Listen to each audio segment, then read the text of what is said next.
carta, posiblemente damos la segunda y posiblemente no. ¿Por qué digo posiblemente? Porque la segunda carta a los Corintios no es una continuación de la primera. Son dos cartas que escribió el apóstol Pablo y hablan de temas totalmente diferentes. Así que cuando terminemos esta carta, puede que demos la segunda y puede que no. No estamos obligados a dar la segunda porque no es una continuación.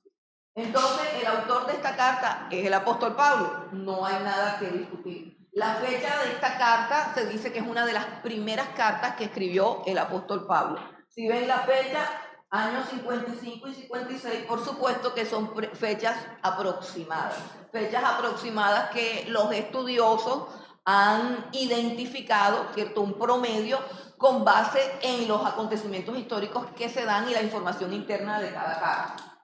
El tema de la carta es solución a los problemas de la iglesia. Se presentan toda una serie de problemas en esta iglesia, en la iglesia de Corinto. Se presentan casi todos los problemas que son posibles de presentarse en la iglesia y se presenta cuál es la solución bíblica para esos problemas.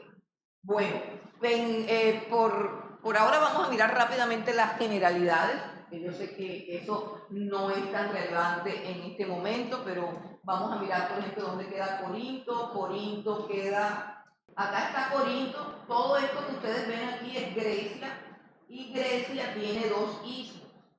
Este de acá es donde queda Atenas, y este de acá es donde queda Corinto.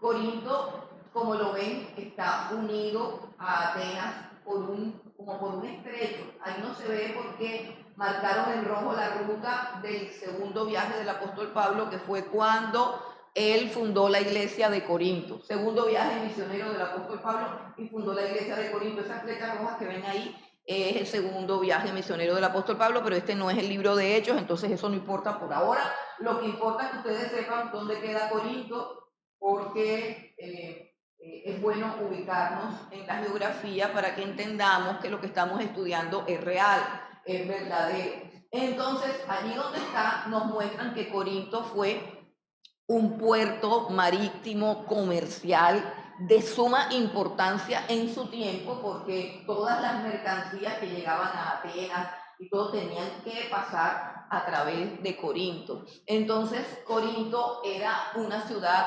supremamente importante en cuanto a la economía, en cuanto al comercio, en cuanto a la cultura, en cuanto al turismo. Era algo supremamente importante, pero lo más importante de Corinto, que es lo más relevante para nosotros, es que ahí en Corinto había como un templo llamado la Acrópolis o la Acrocorinto, que la palabra Acrópolis significa ciudad alta, es decir, un templo muy alto donde se practicaba la adoración a la diosa Afrodita. Y como ustedes saben que la diosa Afrodita es la diosa ¿del qué? Del amor. Ah, sí saben. Algunos se hacen los que no saben de esas cosas, pero ustedes sí saben. Esto, los caballeros zodiacos. Me gusta la sinceridad y la honestidad. Los demás sí no saben nada de nada. Bueno, entonces, hermano, había un templo, que el templo de la diosa Afrodita, y pues como era la diosa del amor en términos como se concibe el amor en el mundo, pues resulta que habían aproximadamente, dicen los que saben, dicen que habían aproximadamente 1000 sacerdotisas prostitutas que practicaban la prostitución, y en las noches ellas salían a ofrecer sus servicios a los ciudadanos de Corinto, de tal manera que la prostitución era como una actividad de recreación normalizada. Esto era tan notorio que en toda Grecia se conocía a Corinto como la sede de la depravación, del libertinaje, de todas estas cosas, de tal manera que se acuñó un término que era similar a, podemos decir hoy en día, rumbear, fornicar. No sé cómo se dirá cuando la gente se va de rumba y se va con todo, o sea, que hace de todo. de todo lo que pueda hacer. Bueno, eso de rumbear, perderse allá en las profundidades del pecado, del alcohol, de la droga, del sexo, o sea, hacer todas esas cosas se llamaba simplemente corintizar. Nos vamos a corintizar, nos vamos de rumba y nos vamos con todo. Y en toda Grecia se hacía famosa esta palabra. Eso para que nosotros pensemos en el contexto de la iglesia, porque nos vamos a introducir en una iglesia bastante particular y que gracias a esas particularidades aprendemos mucho acerca de la iglesia,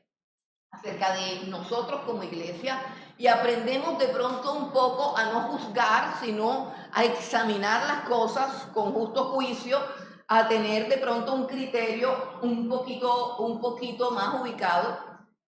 Yo hace poquito, no, ayer compartía un video de un misionero que fue por allá, por Siria, por un país musulmán donde está prohibido el evangelio, y él fue así como, ¿cómo se llama eso? Como interceptado, ¿cómo es la palabra? Como cuando una persona está de incógnito, no tengo ahora la palabra.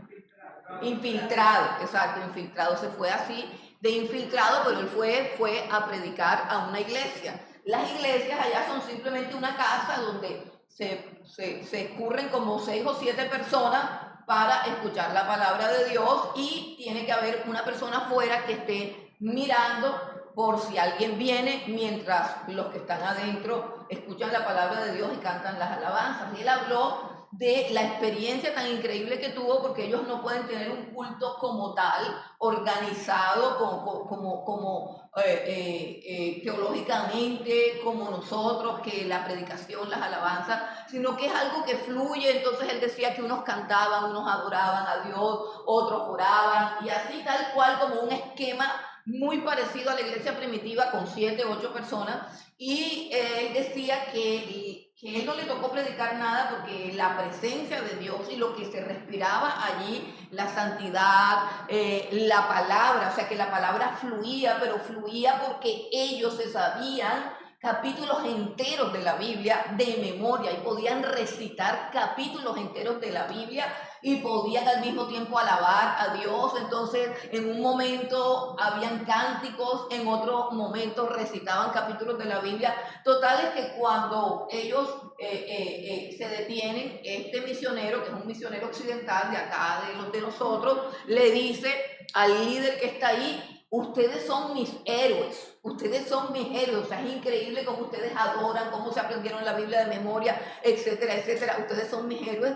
Y el líder de ahí, de los perseguidos, le dice: ¿cómo tú dices que nosotros somos tus héroes? Para nosotros, ustedes, los cristianos occidentales, son nuestros héroes, porque nosotros solamente podemos escoger entre vestirnos de negro, de blanco o de gris. Solamente podemos escoger entre una cosa y la otra. Nosotros estamos tan reprimidos, tan restringidos en nuestra libertad, que prácticamente adorar a Dios es un deleite, es un placer, no tenemos opciones. Pero ustedes están llenos de tantas cosas, a ustedes los rodea el mundo, los rodean 1000 tentaciones, a ustedes los rodean 50.000 ofertas de placer, están llenos de todo, y sin embargo la iglesia en Occidente sobrevive.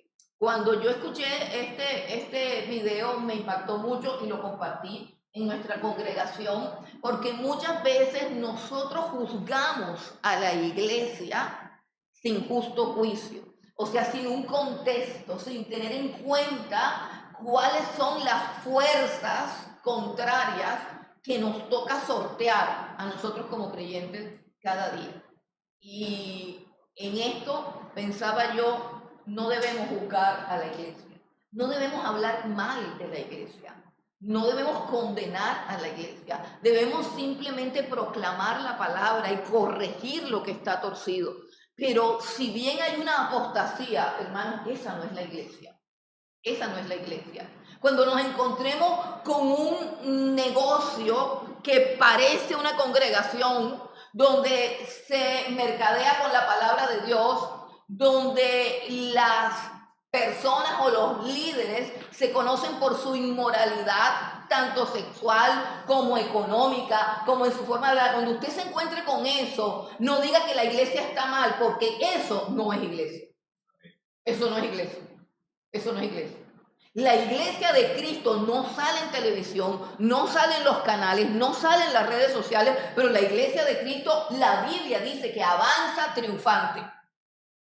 Entonces, no hablemos mal de la iglesia, combatamos a los falsos maestros. La palabra dice falsos maestros. Combatamos las falsas doctrinas, pero no digamos que la iglesia está mal, porque no es posible que la iglesia esté mal, porque la cabeza de la iglesia es Cristo. Y Cristo dijo que las puertas del infierno no prevalecerían contra nosotros. La iglesia sufre cuando la iglesia necesita ser disciplinada, Dios la disciplina. ¿Y la disciplina para qué? Para que participe de la santidad de Dios. Luego la iglesia está bajo el control absoluto del Señor Jesucristo. No hablemos mal de la iglesia. Identifiquemos qué cosa no es iglesia. Entonces, en Corinto sucedían todas esas cosas y aún así, ahora que veamos, el apóstol Pablo los llama los santos de la iglesia, los santos de la iglesia que están en Corinto. Bueno, el trasfondo histórico fue fundada en el segundo viaje misionero del apóstol Pablo. Allí conoció a Priscila y Aquila, recuerdan, y ellos hacían carpas y tuvo tanto Pablo como Priscila y Aquila fueron como los colaboradores en la fundación de esa iglesia. Esta carta, o sea, la carta fue escrita durante su tercer viaje misionero y con la ayuda de Sóstenes, que es el principal de la sinagoga desde donde él está escribiendo. Vamos entonces a mirar el propósito de la carta. Les dije que la carta tenía como propósito corregir o darle solución a varios problemas que se presentan en la iglesia. ¿Cuáles son esos problemas que se estaban presentando en la iglesia de Corinto? Nada más y nada menos que, mírenlos aquí, divisionismo, incesto, inmoralidad sexual, pleitos entre creyentes, desorden en la adoración, irreverencia en la cena del Señor, ideas erróneas acerca del matrimonio, celibato y divorcio. ¿Quieren más problemas? ¿Les gustaría una iglesia así?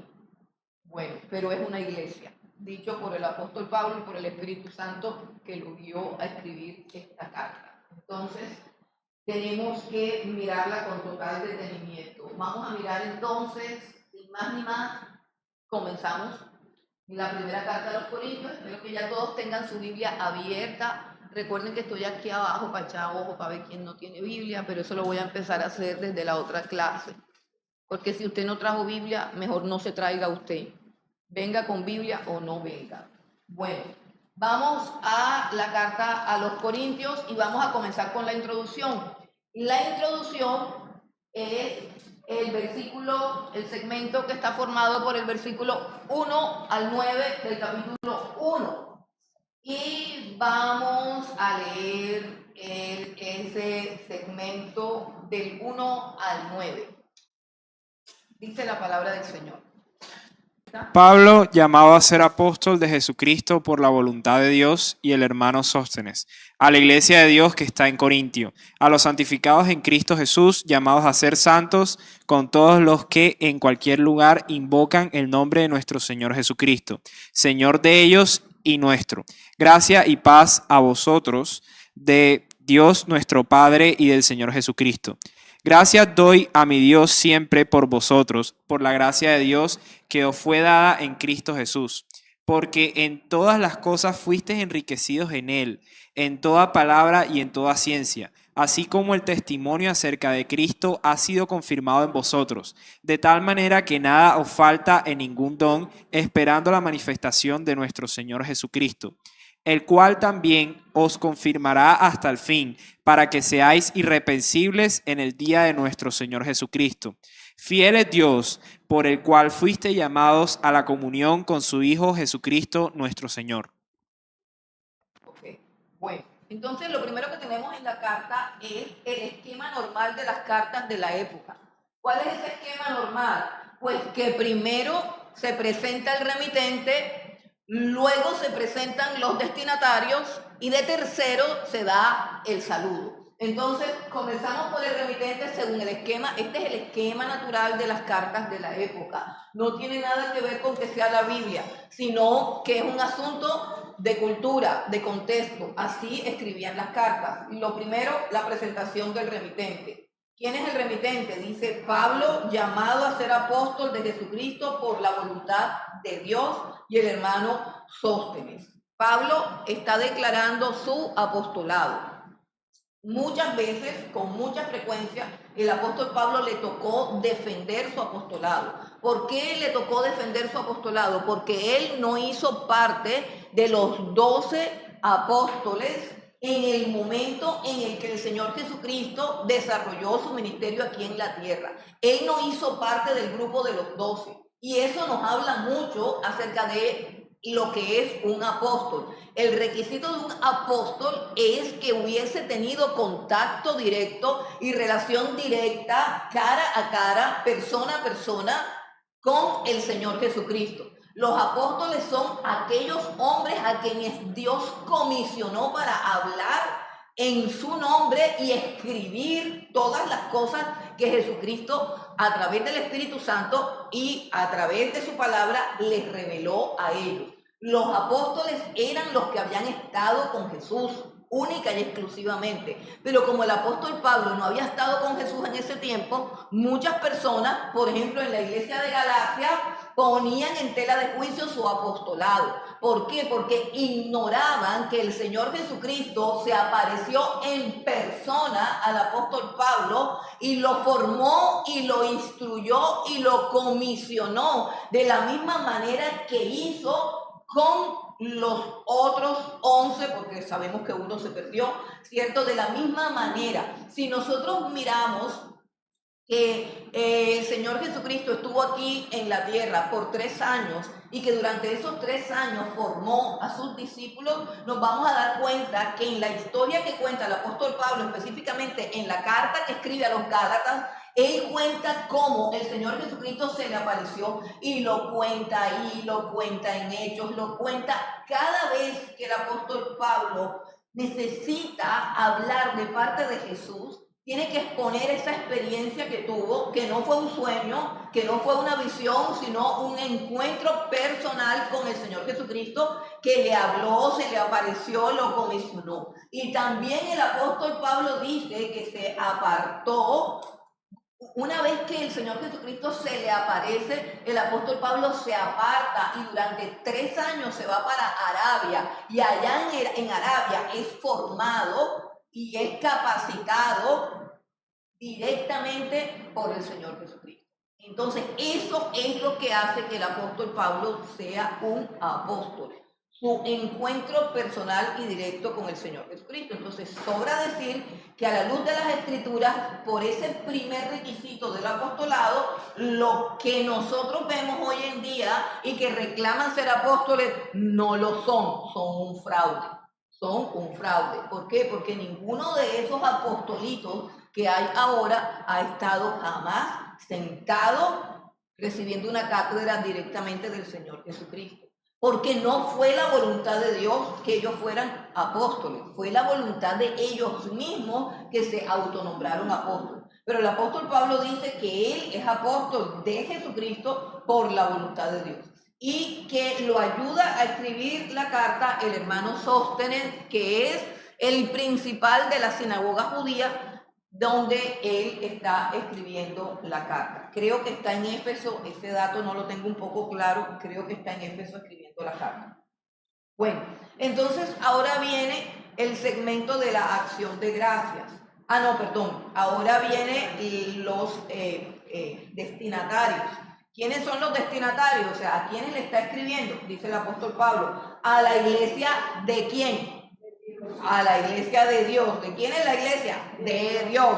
Y está en Corinto. No es a la iglesia de Corinto, sino a la iglesia de Dios que está en Corinto. Es muy interesante el término porque una vez que nosotros hemos sido redimidos, rescatados, escogidos por Dios, apartados, nosotros dejamos de ser habitantes de esta tierra y pasamos a ser ciudadanos del cielo. Pasamos a ser en este lugar extranjeros y peregrinos. Grábese eso. Nuestra ciudadanía, dice la Escritura, está en los cielos, de donde también esperamos a nuestro Señor y Salvador. Ahora somos ciudadanos del cielo, pero ellos estaban en Corinto y nosotros somos la iglesia de Cristo que está ahora momentáneamente en Colombia, pero esta no es nuestra tierra. Dice a la iglesia de Dios que está en Corinto y luego dice a los santificados en Cristo Jesús y llamados a ser santos. Mire, santificados en Cristo Jesús, por supuesto, se refiere a la santificación posicional que obró el Señor Jesucristo en la cruz del Calvario, cuando con su sangre preciosa nos limpió de pecado y con su muerte en la cruz pagó toda nuestra deuda, declarándonos justos. A los santificados en Cristo Jesús se refiere a todos aquellos que han creído en el Señor Jesucristo y han recibido esa posición de santos, han recibido esa calidad de santidad posicional. Y eso es para la iglesia de Corinto también. Y es interesante que de todas las cosas que nosotros tenemos en Cristo Jesús, el apóstol Pablo recalca la santidad, la santificación. ¿Por qué? Porque era una iglesia que se caracterizaba por la práctica todavía de los pecados del mundo. O sea, una iglesia que no había hecho esa separación del mundo, porque la palabra santo significa separado. Y como lo estábamos viendo, que Corinto era una sede de desenfreno y de depravación, ellos no habían hecho o no habían entendido esa separación de que ya no eran de Corinto, sino que ahora eran la iglesia de Dios que estaba en Corinto. No se habían separado de su tierra, no se habían separado de su cultura, tenían todavía vínculos con esa influencia pagana y pecaminosa de Corinto. Pero posicionalmente para Pablo, solamente por el hecho de que profesan a Cristo, invocan a Cristo, solamente por eso para Pablo y para Dios ellos son santos. Pero lo otro que dice es que han sido llamados a ser santos. Llamados a ser santos. Y aquí el apóstol Pablo los saluda con la confianza que da el creer en el llamado. El llamado de Dios es el que determina digamos, la suerte final de aquellas personas que ha llamado. Y él está diciendo, ustedes son llamados por Dios y son llamados a ser santos. El apóstol Pablo tiene que creer en el llamado, tiene que creer en la obra del Señor Jesucristo como algo que es real en la congregación de Corinto, congregación que él mismo fundó, congregación que él mismo evangelizó, congregación que él mismo discipuló. Por lo tanto, él tiene que creer en la obra de Jesús. Y como él cree en la obra de Jesús, a pesar de que la carta es supremamente digámoslo así, como de regaño, la carta es un regaño, la carta es una reprimenda. Él da por sentado que él cree en la santidad de esta iglesia, no por el comportamiento que le está viendo a la iglesia, sino por lo que él sabe que Cristo ha hecho en la cruz del Calvario y por lo que implica el llamado de Jesús en una persona. Y sería bueno que nosotros aprendiéramos a mirar a todos los creyentes como gente que posicionalmente es santa y que aunque está caminando un poco torcido, tiene un llamado. Y ese llamado es a ser santo. Y ese llamado siempre será superior y triunfará sobre las carnalidades y las limitaciones o las inclinaciones torcidas de esa persona. Por eso lo importante es que hay un llamado. Y eso es lo que el apóstol Pablo dice, llamados a ser santos. Todos los que estamos aquí, no sé cómo vivamos, porque nosotros nos vemos en la iglesia. Yo no soy de ese tipo de personas que se le meten en la casa a nadie. Ya, yo aquí los veo y parecen santos, pero vaya usted a saber.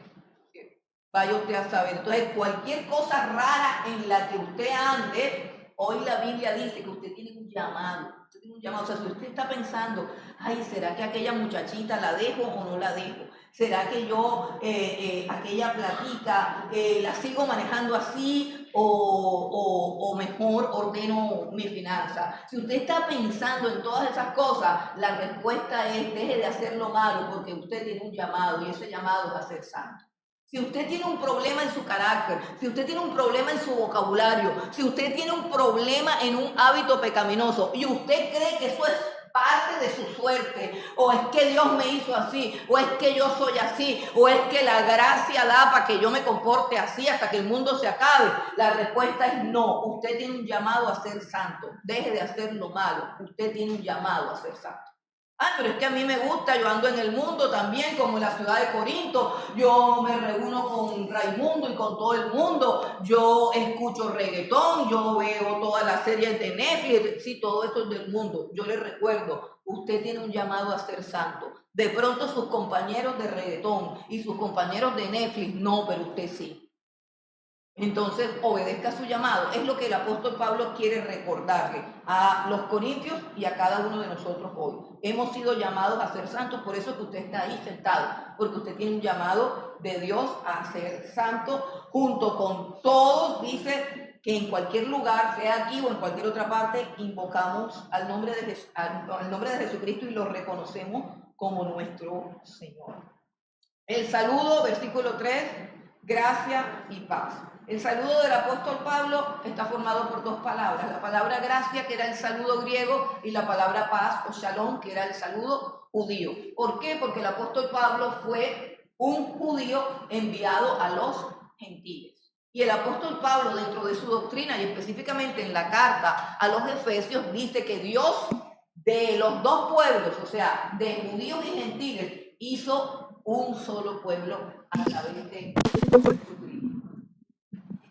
Les decía, gracia y paz a vosotros es el saludo del apóstol Pablo, pero no es un saludo, ojo con lo que les voy a decir, no es un saludo protocolario, como cuando decimos Dios te bendiga y ya. No, es un saludo como cuando decimos hola, ¿cómo estás? Y ni siquiera esperamos a ver qué respondió. O sea, a ustedes no le han visto que le pregunten que hola, ¿cómo estás? Y ya, y tú no dijiste ni bien ni mal, porque al fin y al cabo eso es un formalismo y el que te preguntó ni le importa si estás bien o estás mal, o sea que para qué vas a contestar. Bueno, eso es en el mundo. El apóstol Pablo saluda diciendo gracia y paz, y ese saludo es una bendición de la cual él está enviando su gracia y su paz. Su gracia y su paz. Y nosotros tenemos que ser siempre instrumentos de gracia, instrumentos de paz. Como San Agustín, recuerdan que San Agustín tenía una oración que es muy conocida: Señor, hazme un instrumento de tu paz, que donde haya odio, siempre yo amor, que donde haya miseria, donde haya rencor, traiga yo perdón. O sea, que yo sea un instrumento de la gracia y del amor de Dios. Así el apóstol Pablo saluda, no por saludar, sino que en su saludo él está enviando una palabra de gracia y de paz a la comunidad o a la iglesia de Corinto. Bueno, ahora viene una acción de gracias en el versículo 4, donde el apóstol Pablo relata todas las bendiciones que se derramaron sobre la iglesia de los Corintios. Recuerden que él es el fundador de la iglesia de los Corintios. Recuerden que él estuvo 1 año y medio en esa fundación trabajando con los Corintios, discipulándolos, enseñándoles la palabra de Dios. Él es el fundador y padre de esa iglesia, padre espiritual. Y él conoce todo lo que tiene esa iglesia. Y él está agradecido con Dios y está expresando su gratitud. ¿Por qué? Porque dice el versículo 5 que ellos fueron enriquecidos en todas las cosas, enriquecidos en todas las cosas, en toda palabra y en toda ciencia. Es decir, que la iglesia de Corinto Fue una iglesia que recibió una formación doctrinal, una formación teológica, recibió un evangelio puro, recibió enseñanzas puras, recibió toda la sabiduría y la ciencia que portaba el apóstol Pablo, toda la sabiduría y la ciencia de la pareja que lo apoyaba, Priscila y Aquila, que si usted hace un estudio de esta pareja, eran hombres de era una pareja, un matrimonio de muy sana doctrina, que podían corregir errores, que podían enseñar, que podían instruir. Así que tuvieron excelentes maestros. Después que partió el apóstol Pablo, año y medio después de la fundación de la iglesia, después de que el apóstol Pablo se fue, llegó Apolos, otro gran maestro que también fue discípulo de Priscila y Aquila, y también dice que era un hombre poderoso en la palabra. ¿Qué es lo que está diciendo? Está diciendo que la iglesia de Corinto no es como algunas iglesias donde no saben nada, donde no hay instituto bíblico, donde no hay enseñanza, donde no dan clases, donde el líder no sabe ni para dónde va, donde los miembros de la iglesia están todos enredados, todos confundidos y no conocen doctrina ni se han leído jamás la Biblia. No, ese no era el caso de la iglesia de Corinto. La iglesia de Corinto gozó de una formación, de una enseñanza, de mucha palabra y de mucha riqueza doctrinal. Dice, fuiste enriquecidos en él, en toda palabra y en toda ciencia. Es decir, ellos tuvieron un conocimiento de la persona de Jesucristo, y eso es lo que hace falta en las iglesias. Eso es lo que hace falta en la iglesia. Mire cómo dice. Yo quiero que leamos nuevamente el texto. Dice el versículo 5. Porque en todas las cosas fuisteis enriquecidos en él. ¿Quién es él? Ok. En él, en toda palabra y en toda ciencia. ¿Conocen el versículo que dice que en Cristo habita corporalmente toda la plenitud de la deidad? Que en él habitan todas las riquezas de la ciencia y del conocimiento de Dios, ¿cierto? Entonces, ¿qué sucede cuando a una persona le presentan al Señor Jesucristo tal y cual como Él es? ¿Qué diferencia puede haber en una iglesia que es instruida en la persona de Jesús? Porque en la persona de Jesús lo hay todo. Toda la gloria de Dios, toda la sabiduría de Dios, todo el poder de Dios, la mansedumbre, la humildad, la honestidad, la integridad, la paciencia, la virtud, la fuerza, el consuelo, el perdón, la gracia. Todo está en Cristo Jesús. El conocimiento completo, certero, ubicado de la persona de Jesús tiene que producir gente rica en todas las cosas de Jesús. ¿Sí entiendes? Sí. Pero yo veo algunas iglesias que pasan dando cátedra de cómo pagar sus deudas, cómo llevarse bien con su marido, cómo sanar las heridas de la infancia,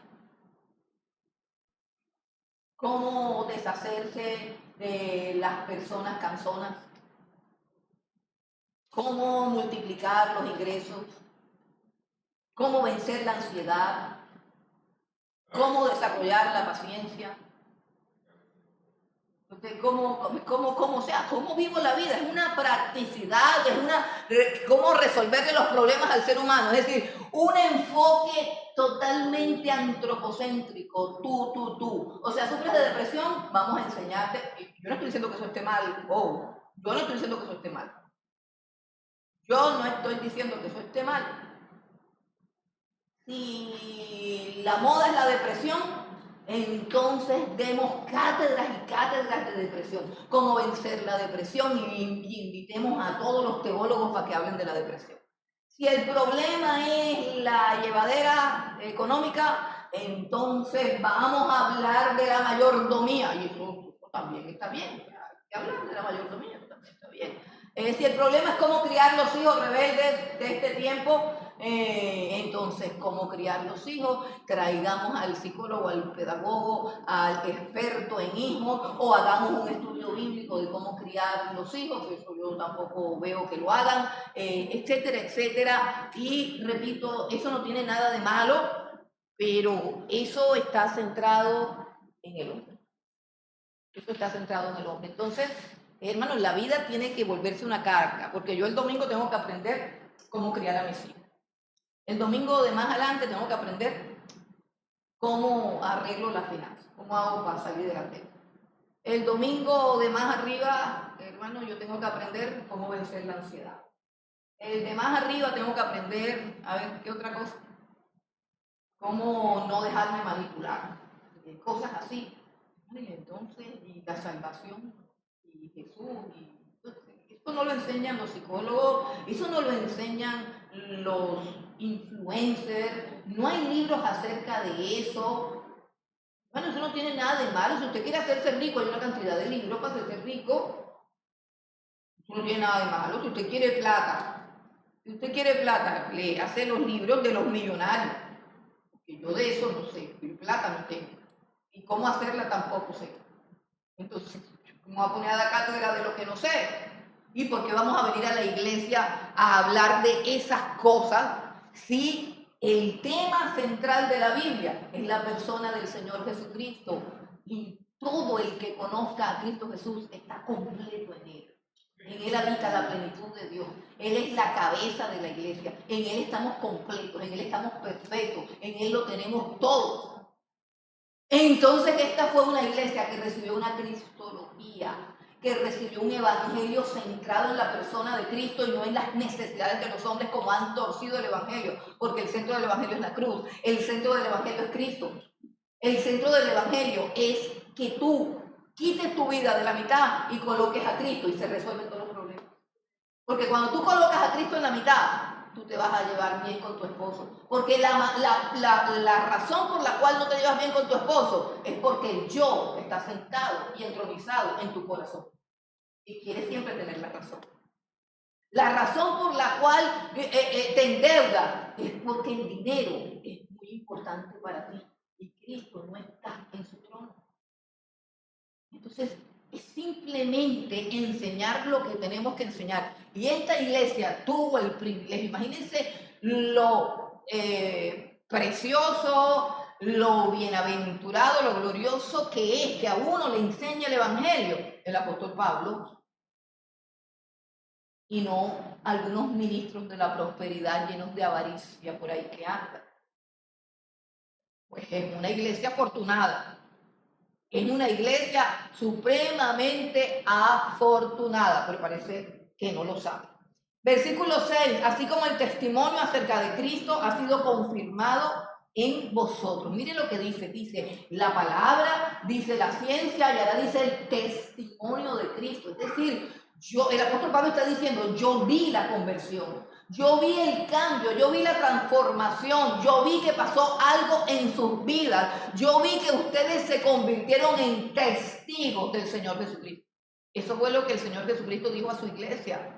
Cuando ellos preguntaron que cuándo era su retorno, que si iba a restaurar el reino de Israel, cuando le hicieron todas esas preguntas escatológicas, el Señor Jesús respondió: a ustedes no les toca conocer las razones que el Padre ha puesto en su soberana voluntad, a ustedes lo que les toca saber es que recibirán poder y me serán testigos. Ese es el propósito de Dios para nosotros como iglesia, ser testigos del Señor Jesucristo. No ser sabiondo, no ser sabelotodo, no ser mal ejemplo, sino testigos del Señor Jesucristo. El apóstol Pablo está diciendo que efectivamente esas cosas sucedieron en la iglesia de Corinto, todas esas cosas, de tal manera, versículo 7, que no les falta ningún don. O sea, importantísimo, todas esas cosas fueron un regalo.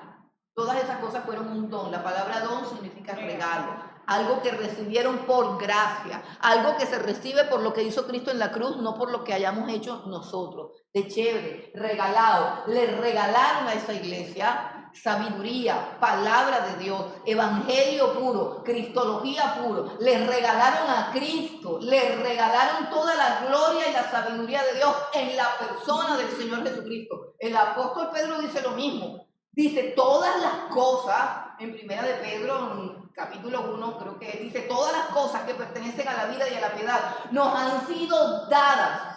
Todas las cosas que pertenecen a la vida y a la piedad nos han sido dadas mediante el conocimiento de la persona de Jesucristo. ¿Por qué la iglesia está vacía y sin sentido? Porque no conoce a Cristo. El que conoce a Cristo es enriquecido, satisfecho, pleno. Entonces, ellos recibieron toda la gloria de Dios y el poder de Dios en la persona del Señor Jesucristo, de tal manera que lo único que les queda faltando es que Cristo mismo venga a buscarlos.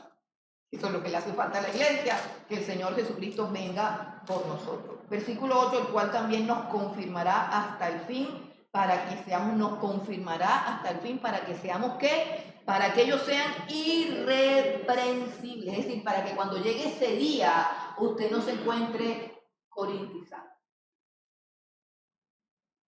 sino que usted sea irreprensible. O sea, que usted haya obedecido el llamamiento santo de Dios de apartarse de esas cosas que hay, inclusive hasta dentro de la iglesia.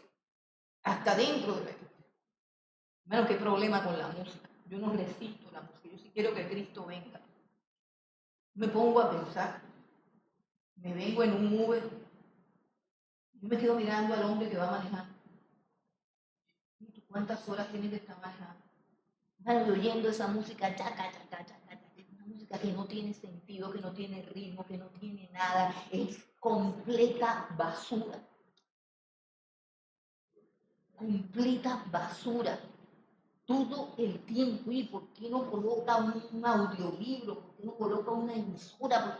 No, todo el día ahí eso, hermano, qué horror, y no se dan cuenta de lo que está pasando. Y existe la desfachatez de algunos salmistas de traer esa porquería a la iglesia. Es una porquería. Despuntar la gloria, la santidad y el conocimiento de Dios con esos ritmos asquerosos y estúpidos. Entonces, el llamado es el llamado a la santidad, es un llamado a ser santo. Y Dios quiere, y yo no creo, hermano, yo no creo que con esa música nadie sea inspirado a la santidad. Yo no creo que por mucha letra bonita que le pongan a un reggaetón, con ese hablado tan golpeado, con esos sonidos tan horrorosos, hermano, alguien se sienta inspirado a la santidad. Entonces, partiendo de todas las cosas mundanas que nos rodean, ¿cierto? Tenemos que recordar que Cristo viene y que quiere hallarnos irreprensibles. Y que podemos confiar que aún en medio de toda esta crisis moral, podemos confiar en su fidelidad. Dice el versículo 9, fiel es Dios, por el cual fuiste llamados a la comunión con su Hijo Jesucristo, nuestro Señor. Ahora, esta es otra forma de hablar del llamado a la santidad. Es otra forma de decirlo. El llamado a la comunión con Jesucristo. El llamado a la comunión con Jesucristo. O sea, hemos sido llamados no a ir los domingos al culto. No, eso es solamente una cosa. Hemos sido llamados a tener comunión con Jesús las 24 horas del día, 7 días a la semana, conectado con el Señor. Este es un llamado a la santidad. Este es un llamado a la santidad. Bueno, entonces vamos a mirar los problemas que hay acá.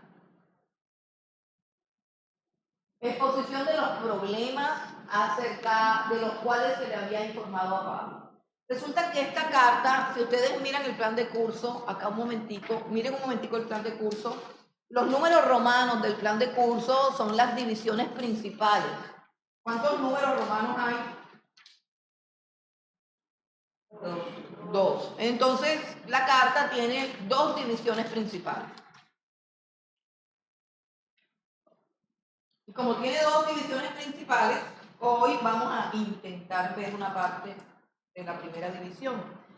La primera división es una exposición de los problemas, de una serie de problemas que unas personas en la carta el apóstol Pablo identifica como los de Cloé fueron y le comentaron. O sea, la cosa estaba tan terrible en la iglesia de Corinto, el desorden era tan grande, el pecado era tan complicado, que un grupo de hermanos dijeron, mejor vamos a hablar directamente con el apóstol Pablo. Entonces, todo el informe que estos hermanos llevaron al apóstol Pablo está contenido en esta primera división. O sea, ahí es como el apóstol Pablo expone todas estas problemáticas y da las respuestas a estas problemáticas. Pero estos hermanos también trajeron una misiva, una carta donde, como habían algunos problemas doctrinales y de comportamiento, los líderes también escribieron una carta con preguntas. Y esto es supremamente importante que entendamos que los temas que va a desarrollar esta carta, como por ejemplo la libertad del creyente, los alimentos que se ofrecen a los ídolos, si se podía o no se podía comer carne, si se podía participar de los cultos de la idolatría, si las mujeres se tenían que cubrir la cabeza o no, cómo se debían comportar en la cena del Señor. Todas estas cosas fueron preguntas. Entonces el apóstol Pablo tiene que responder dos cosas. Número uno, un informe que les están dando los de Cloé acerca de todos los problemas que hay en la iglesia y una carta que ellos traen acerca de preguntas doctrinales que la iglesia o que los líderes de la iglesia quieren aclarar para poder, pues, administrar bien las cosas de la iglesia. Entonces, el primer punto es la exposición de los problemas acerca de los cuales se le ha informado al apóstol Pablo. Y el primero de esos problemas son las divisiones en la iglesia. Divisiones. Se formaron en la iglesia cuatro facciones en la iglesia de Corinto. La primera facción era la que se mantenía fiel a su fundador y decía: yo soy de Pablo. La segunda facción fue la que se enamoró del predicador que llegó después, que la Biblia dice que era poderoso en la palabra, Apolos. La predicación magistral que a nosotros tanto nos gusta, así era Apolos. Entonces ellos se enamoraron de Apolos y empezaron a decir: nosotros somos de Apolos. El tercer grupo, la tercera facción, era de un grupo de personas que al parecer eran judíos y habían sido instruidos por el apóstol Pedro, o sea, por Cefas, y estaban ahí dentro de la congregación. Y la cuarta facción eran los más espirituales, entre comillas. Parece que fueran espirituales, esos que dicen: yo soy de Cristo. Usted no ha visto a unos hermanitos que no van para ningún lado, que no obedecen ninguna orden, que no hacen nada, que viven iluminados aparte en una gruta, que no le dan cuentas a nadie, aparecen y desaparecen de la congregación, pero ellos dicen que siempre están con Cristo. ¿Usted conoce gente así? Hacen lo que les da la gana, no saben ni por dónde va tabla, no están sujetos a nadie, pero ellos son de Cristo. Y de pronto hasta se apartan de la iglesia, y si tú le dices: pero te apartaste de la iglesia, sí, pero no de Cristo. O sea, yo no he ido a la iglesia, pero yo no he dejado al Señor. ¿Cómo tú no dejas al Señor dejando la iglesia si la iglesia es el cuerpo de Cristo? Entonces eso es una ridiculez, una necedad, ¿cierto? Ese es el peor grupo. O sea, no vayan a hacerse ilusiones, porque de pronto salen aquí unos diciendo: bueno, la próxima vez que se forme una trifulca, yo digo: yo soy de Cristo. La próxima vez que alguien me diga: ay, tú te congregas allá en la iglesia de la pastora de Loíza. No, esa iglesia es de Cristo. ¿Sabes que hay gente así súper espiritual? No, somos de Cristo, somos de Cristo. Entonces, ¿qué pasaba? ¿O por qué se forman realmente las divisiones? Vamos al versículo 10 y leemos hasta el 13 nada más, del 10 al 13. Os ruego pues, hermanos, por el nombre de nuestro Señor Jesucristo, que habléis todos una misma cosa, y que no haya entre vosotros divisiones, sino que estéis perfectamente unidos en una misma mente y en un mismo parecer. Porque he sido informado acerca de vosotros, hermanos míos, por los de Cloé, que hay entre vosotros contiendas. Quiero decir que cada uno de vosotros dice: yo soy de Pablo, y yo soy de Apolos, y yo de Cefas, y yo de Cristo. ¿Acaso está dividido Cristo?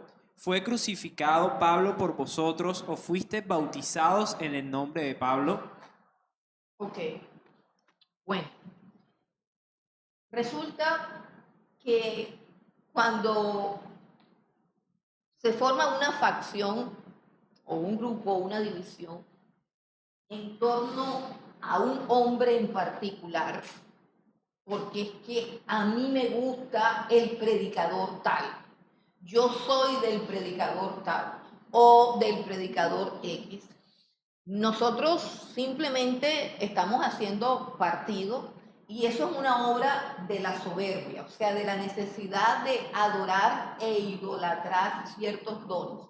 El apóstol Pablo acaba de decir que esta iglesia fue enriquecida con todos los dones de manera que no le falta ningún don. Ahora, si nosotros hacemos un estudio de los dones son muchísimos y muy diversos. Y la Biblia dice, número uno, que el Espíritu Santo reparte dones a la iglesia y que el Señor Jesucristo reparte los dones del ministerio. Eso es lo que dice. Por ejemplo, en Corintios la Biblia dice que el Espíritu Santo repartió dones a la iglesia. Y hay una multitud de dones, multitud de dones. En la iglesia hay personas que saben enseñar. En la iglesia hay personas que saben cantar. En la iglesia hay personas con don de sanidad, hay personas con don de sabiduría, hay personas con don de profecía, hay personas con la capacidad de dar, hay personas que tienen diferentes dones. Y el que tiene un don no tiene todos los demás, pero todos los dones hacen parte de la multiforme gracia de Dios que se ha derramado en la iglesia. Y todos esos dones hacen parte de la plenitud del Señor Jesucristo. Eso es lo que dice la Biblia, que la iglesia es la plenitud de aquel, eso lo dice Efesios, la iglesia es la plenitud de aquel que todo lo llena en todo. Y la iglesia tiene diferentes dones. Pero si nosotros decimos, no, lo mío son las lenguas, lo mío, yo soy de los que hablan en lengua, yo soy pentecostal, yo estoy asumiendo todo eso como mi propia identidad, yo estoy asumiendo y abrazando todo eso como una forma de yo sobresalir sobre aquellos que no tienen lo que por gracia Dios me ha dado a mí. Y yo comienzo a decir, es que yo soy una mujer de oración, es que yo soy una mujer de ayuno, partiendo del hecho un poco alocado de creer que los demás no ayunan. Pero es que yo sí soy una persona, yo soy un cristiano, vea, de allá, de los de la antigüedad. O sea, ustedes los modernos, ¿qué es lo que estoy diciendo cuando yo digo eso? Y ustedes los cristianos modernos no ayunan, ni oran, ni tienen unción, ni tienen nada, que yo soy superior a ustedes. Ese es el asunto de yo soy de Pablo, yo soy de Pedro, yo soy de fulano y nosotros somos mejores que todos ustedes porque realmente nosotros somos de Cristo. Todo eso lo que busca es que sobresalga el yo, que sobresalga algo que yo tengo y que soy superior al otro porque el otro no lo tiene. Por ejemplo, dependiendo de con quién te encuentres con un hermanito de otra denominación. Y dependiendo de la denominación, el hermanito te puede preguntar, ¿tú hablas en lenguas? No, pues nosotros sí, allá en nuestra iglesia todo el mundo habla en lengua, y el que no habla en lengua hay que orar para que hable en lengua, porque es que uno si no habla en lengua... Pero puede que te encuentres con otro todo serio, ortodoxo, con gafas y una Biblia grande y te dice, ustedes son reformados. No. Ven acá, yo quiero invitarte, tú no te has leído a... Y entonces ese hermanito comienza a decirte que si tú no eres un cristiano reformado, eres un hereje, estás perdido. Así no se va a poder. La iglesia tiene que ser una iglesia reformada. Y así sucesivamente. ¿Por qué? Porque de alguna u otra manera él te está diciendo que él tiene la revelación correcta y que tú estás incompleto. Que él está completo, pero a ti te falta. Todo eso es una obra de la carne. O sea, estamos partiendo por el asunto de las divisiones desde el punto de vista humano.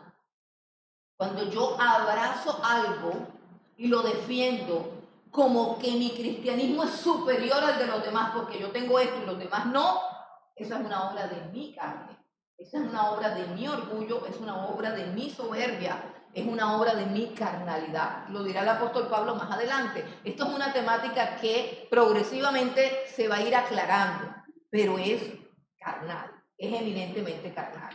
Ok, pero ese no es el problema más grande. El problema es que el apóstol Pablo dice en el versículo 13, ¿acaso está dividido Cristo?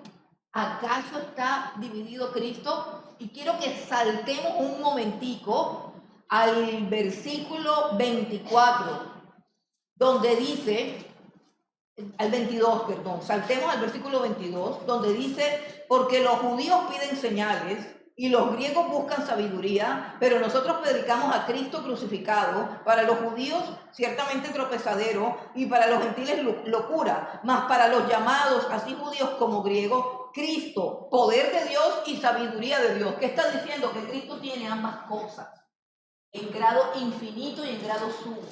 Que en Cristo Jesús toda la sabiduría infinita de Dios está. Que en Cristo Jesús todo el poder y la omnipotencia infinita de Dios está. Tú puedes tener un pedazo, pero tú eres un miembro del resto de los pedazos. ¿Me entiendes? Yo puedo ser, lo único que sirvo es para enseñar, yo no sirvo para más nada. Y tú sirves para muchas cosas, pero tú eres un miembro de mi propio cuerpo. Tú eres la persona que en Cristo Jesús me completa. Tú estás en un grupo para aportar lo que tú tienes, porque lo que tú tienes es parte de un cuerpo y nos tienes que bendecir a todos. Yo tengo que derramar todo lo que tengo para ustedes, porque yo les pertenezco a ustedes, como el dedo le pertenece a la mano.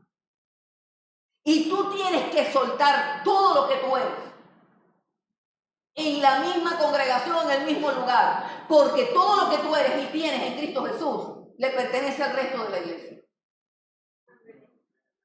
Y yo no puedo decir, no, es que yo soy más que todos ustedes. Claro, yo sé más porque a mí eso fue lo que me dieron. Pero hay cosas que no sé, hay cosas que no puedo hacer, y hay cosas que otras personas sí pueden hacer, y esas personas la van a hacer por mí y para mí. Porque todos somos parte del cuerpo de Cristo. Porque todos somos la iglesia y todos somos la plenitud de aquel que llena toda la tierra. La iglesia de Cristo está extendida sobre toda la tierra. Y algunos hablan en lengua y sacan demonios y sanan enfermos y otros no. Y otros no. ¿Y por qué? Porque eso no se compra, eso es regalado. Le tocó. Y otros predican terriblemente y otros no. Y todo eso tiene que ver con la gloria y la plenitud de un solo ser, Jesucristo. Yo no lo puedo dividir. Yo no lo puedo dividir. Yo no lo puedo fragmentar. Si la iglesia pentecostal está llena de poder, y estoy hablando de la iglesia pentecostal, yo no estoy hablando de las falsificaciones que se hacen. El Espíritu Santo tiene 1000 manifestaciones, el Espíritu Santo está en la iglesia, el Espíritu Santo tiene 1000 operaciones y 1000 manifestaciones. Algunas son verdaderas y otras son falsificadas por Satanás. Así como existen los falsos maestros, existen los falsos ministros de un espíritu contrario que imita todas las señales y las manifestaciones del Espíritu. Y así como hay lenguas que vienen de Dios, hay otras que vienen del diablo. Entonces, a los pentecostales, por así decirlo, a un grupo de personas, Dios les regaló una unción, derramó el Espíritu sobre ellos y ellos hablan en lengua, ellos profetizan, ellos libertan a los que están endemoniados, ellos sanan a los que están enfermos, ellos tienen dones, ellos tienen un estilo de predicar basado y fundamentado en una obra del poder de Dios, del poder del Señor Jesucristo. O Él no sanó enfermos, o Jesucristo era solamente el más sabio. No, ¿qué acaba de decir el apóstol Pablo? Poder de Dios y sabiduría de Dios. Lo mismo le daba expulsar un demonio que predicar un tremendo sermón. ¿Por qué? Porque Él lo es todo lo de Dios. Y la iglesia es toda de Él. Así que sea que tú brinques como un loco porque eres pentecostal, estás lleno del Espíritu Santo, o seas tieso, pero te sabes la Biblia de memoria, lo importante es que tú tengas a Cristo. Lo importante es que tengas a Cristo. Pero no, eso no es lo que pasa. Pasa lo mismo. Pasa lo mismo. Los pentecostales dicen que si aquellos no hablan en lengua y no libertan a los cautivos y no sanan a los enfermos es porque no tienen poder. Ellos no tienen poder, claro, porque ellos no oran, porque ellos no ayunan, porque la letra mata, porque no sé qué. Yo no he oído todo eso. A ver, ¿con quién estoy hablando? Que están todos mirándome raro. Entonces los pentecostales, que esto es con ayuno y oración, ay, el poder de Dios, esa gente está muerta, esa gente no, a ellos les tocó eso y a usted les tocó lo otro. Ahora nos debería tocar ambas cosas. Lo ideal es que busquemos ambas cosas. Lo ideal es que busquemos ambas cosas. Pero no que digamos, yo tengo esto y yo sí soy, pero aquellos no lo tienen y ellos no son. ¿Sí entienden? Y entonces, eso era lo que pasaba, hermano. Eso era lo que pasaba. Piensen, por ejemplo, en la facción del apóstol Pedro. Usted sabe lo que la Biblia dice de Pedro.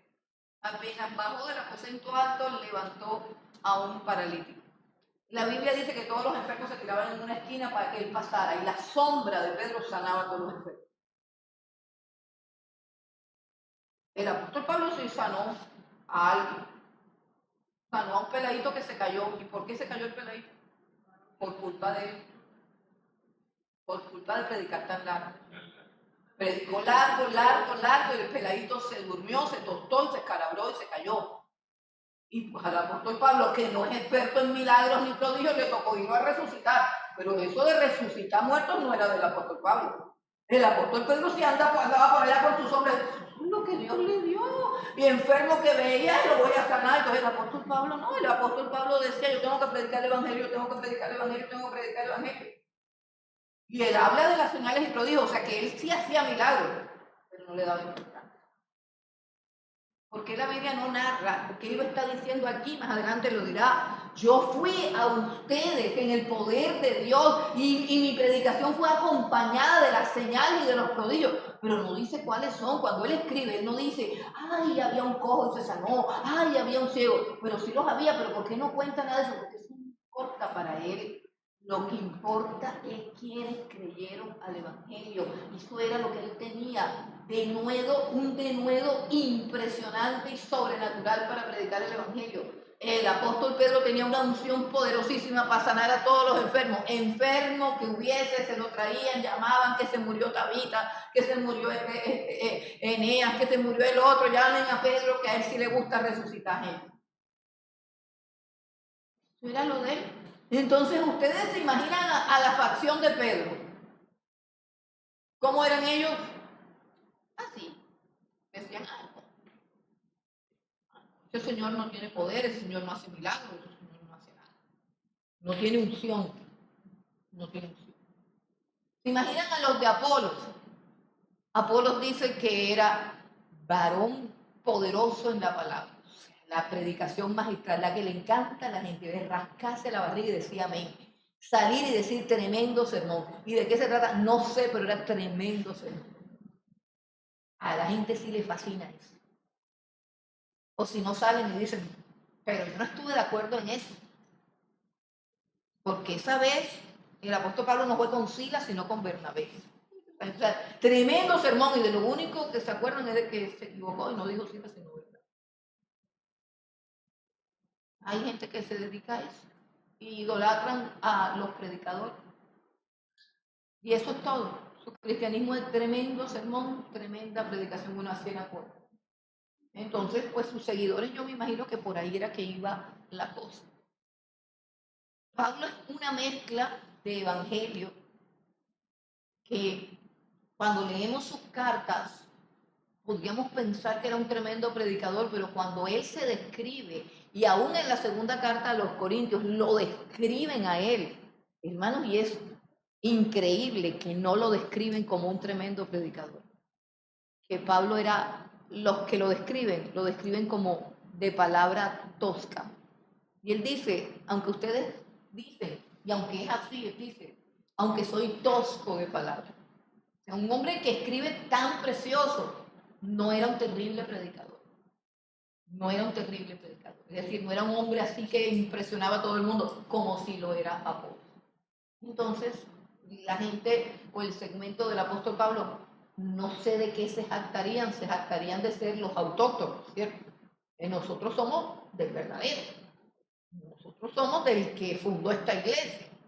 Pero de algo se jactaban, porque los cuatro se jactaban. Porque si no se jactaban, no hubiese pelea entre los cuatro. La pelea entre los cuatro es la que nos muestra claramente que cada facción se siente superior a las otras por causa de la persona a la que sigue. Entonces, ¿qué es lo más grave de todo esto? Repito, que dividimos a Cristo. ¿Acaso está dividido Cristo? ¿Acaso está dividido Cristo? O sea, ¿por qué irme para el lado de los milagros o para el lado de la elocuencia? ¿Por qué escoger un lado si Cristo lo es todo? ¿Por qué dividir a Cristo?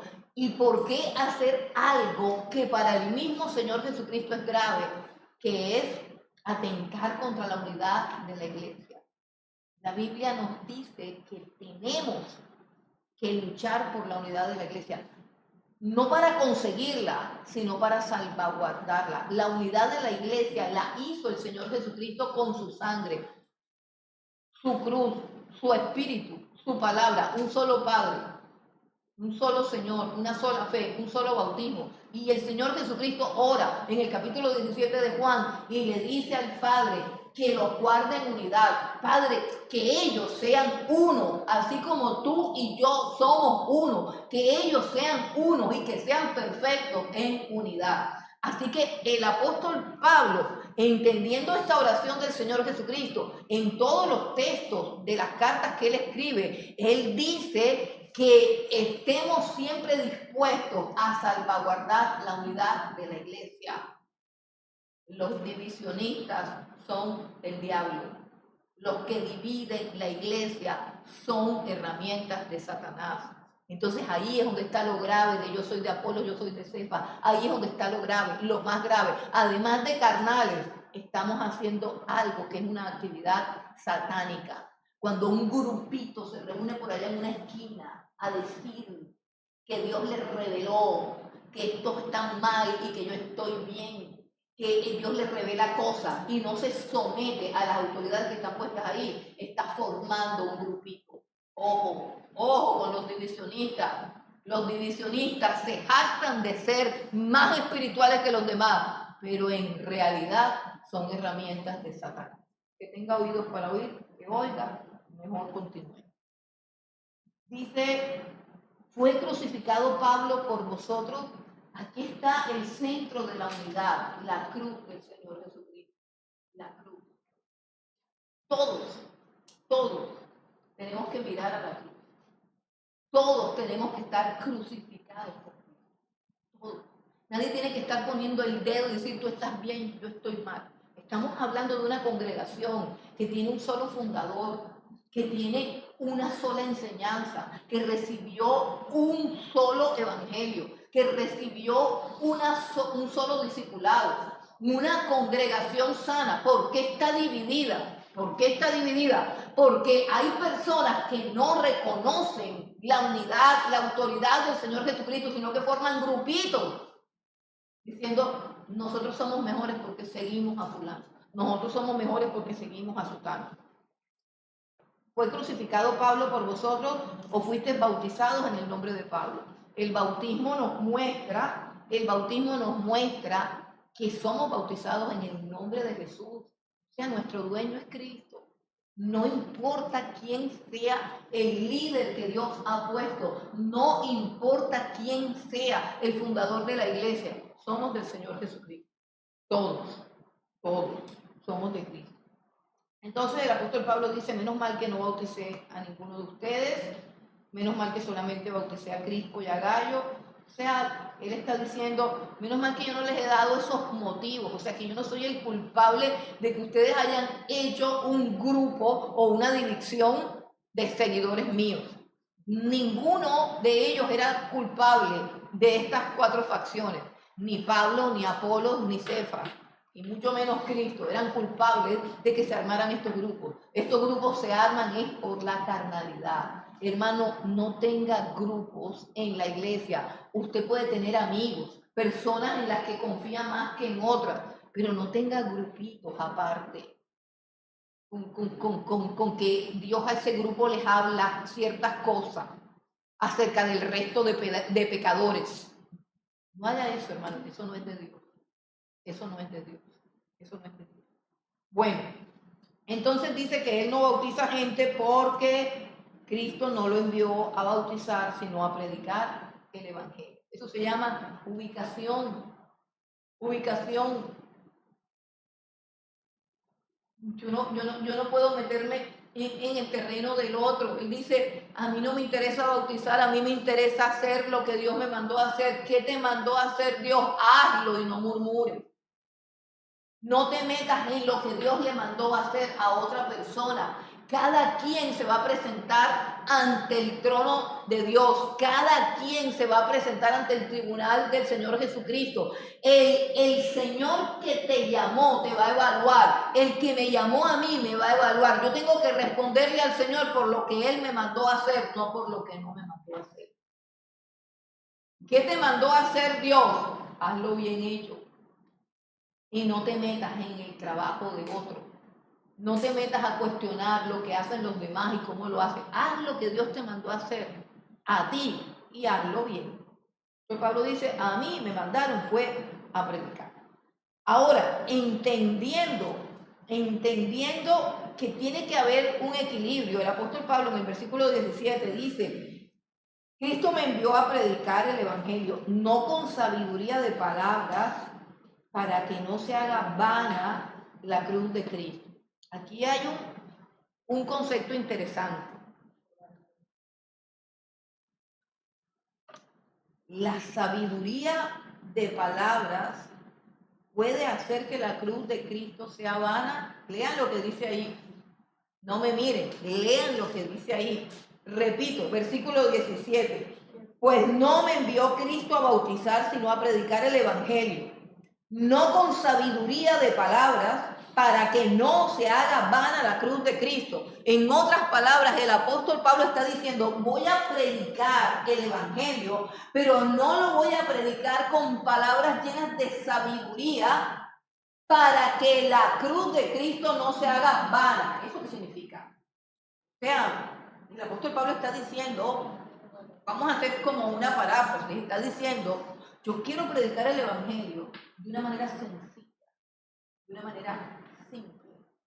No sea que sacando palabras rimbombantes,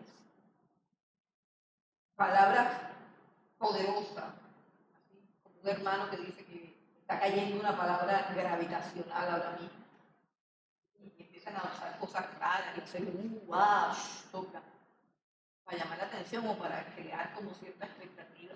Dice, yo no uso nada de eso para que no se haga vana la cruz de Cristo. En otras palabras, no sea que la cruz de Cristo no sirva para nada. ¿Qué es la cruz de Cristo? El apóstol Pablo dijo, con Cristo estoy juntamente crucificado. Ya no vivo yo, sino que vive Cristo en mí. La cruz de Cristo es el lugar donde ni yo, ni carne, ni ego muere. La salvación tiene que ver con renunciar al ego, con renunciar a estar entronizado yo, que me miren, que me reconozcan, que me aplaudan, que yo tenga la razón siempre. Todo eso tiene que ver con la carne. Así yo tenga argumentos doctrinales y teológicos, pero esa necesidad de sobresalir, esa necesidad de que la gente me reconozca, me aplauda, me halague o diga, sí, definitivamente, tú eres el que tienes la razón. Esa necesidad no viene de una persona crucificada, sino de una persona carnal, que quiere utilizar todo lo que Dios le ha dado para sobresalir. Y en tal caso, la gloria no es para Cristo, sino para Él mismo. Así que usando las mismas cosas que Dios ha dado para su gloria, termina glorificándose Él, termina exaltándose Él. Y así la cruz de Cristo, con la cual Cristo me llama a morir al yo y hacer que Cristo viva en mí, se vuelve inservible. Porque la misma predicación la convierto en un instrumento de mi propia exaltación. ¿Sí entendieron? ¿O no entendieron? Hermano, y eso es tan sutil que uno ni cuenta se da. Si no leyéramos la Biblia, ni cuenta nos diéramos que eso puede pasar. Cuando haces algo, lo haces con excelencia, eso está bien, pero no llega la cosa hasta ahí. Dios pregunta, ¿por qué y para qué lo haces con excelencia? Exacto. ¿Qué es lo que tú estás buscando con esa excelencia? ¿Qué es lo que estás buscando con esa excelencia? Entonces el apóstol Pablo habla, quizás en un punto personal, y dice, yo no acostumbro usar sermones rimbombantes, yo no acostumbro escoger las palabras así que sean impresionantes, porque es peligroso para mi carne, porque es peligroso para mi ego. ¿Recuerdan cuando él mismo le dice a Timoteo que cuando alguien vaya a predicar o que cuando alguien vaya a ser obispo o diácono, que no sea un neófito para que no caiga en la condenación de Satanás, no sea que se envanezca y caiga en la condenación de Satanás? Hermano, eso es tan fácil. Eso es tan fácil, que alguien salga a predicar, que la gente aplauda, y luego se baja y le dicen tremendo sermón. Te hincha enseguida, si le salen los cachos. Y se va creyendo que es un ángel usado por Dios. Y el diablo ya sonriendo como en la película de la vanidad, mi pecado favorito. Está frito, está envanecido. Ay, pero no es el que predicó, sí, pero está envanecido. Se cree más santo que todo el mundo. Recibió todos los aplausos y dijo, aquí nadie predica como yo. Y bien, tienen que ponerme a predicar. Y los demás no saben predicar. El único que sabe predicar soy yo. Pero no se han dado cuenta. Entonces, ¿eso quién lo puede descubrir? Solamente Dios. Ahora, si tú quieres descubrirlo, si tú quieres, si te interesa saber lo que hay en tu corazón, porque a mí me interesa, porque como la Biblia dice que mi corazón es engañoso y perverso, yo tengo que humillarme delante de Dios. Y eso es una muestra. El orgullo no se ve, hermano. El orgullo no se ve. Uno ve el orgullo de los demás, pero el de uno no lo ve.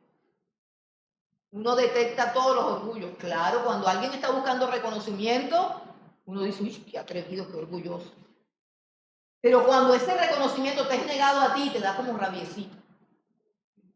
Llegué y no me atendieron, no me saludaron, al otro sí. Ni puesto me guardaron. Y queda así como un mal sabor. El ego se revuelve así. Porque no me atiende. Y esa es la naturaleza caída del ser humano. Por eso es que predicar no te lleva a la santidad. Es como predicas. ¿Cómo te preparas? Entonces el apóstol Pablo dice, yo no predico así como que ay, voy a coger las palabras más rimbombantes y más importantes para que todo el mundo quede, ¡wow! Él dice, no, porque la cruz de Cristo puede volverse baja. Versículo 18, se acabó la clase. Versículo 18 dice, porque la palabra de la cruz es locura a los que se pierden, pero a los que se salvan, esto es a nosotros, es poder de Dios. La palabra de la cruz. ¿Cuál es la palabra de la cruz? La palabra de la cruz es el evangelio. Es la forma como el apóstol Pablo llama al evangelio. Que Jesucristo murió en una cruz para nuestra salvación. Que la salvación de la humanidad fue lograda a través de la muerte del Hijo de Dios. Esto es una locura. Que una crucifixión y que una muerte produzca la salvación de miles de creyentes.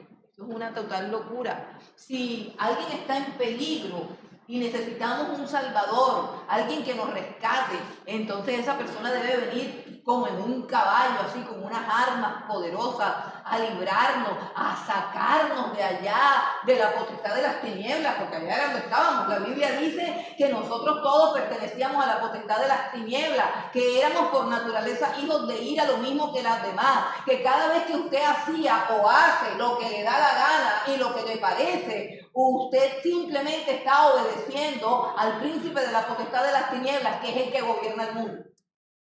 Usted no está haciendo lo que usted quiere, no, usted está haciendo lo que el diablo quiere.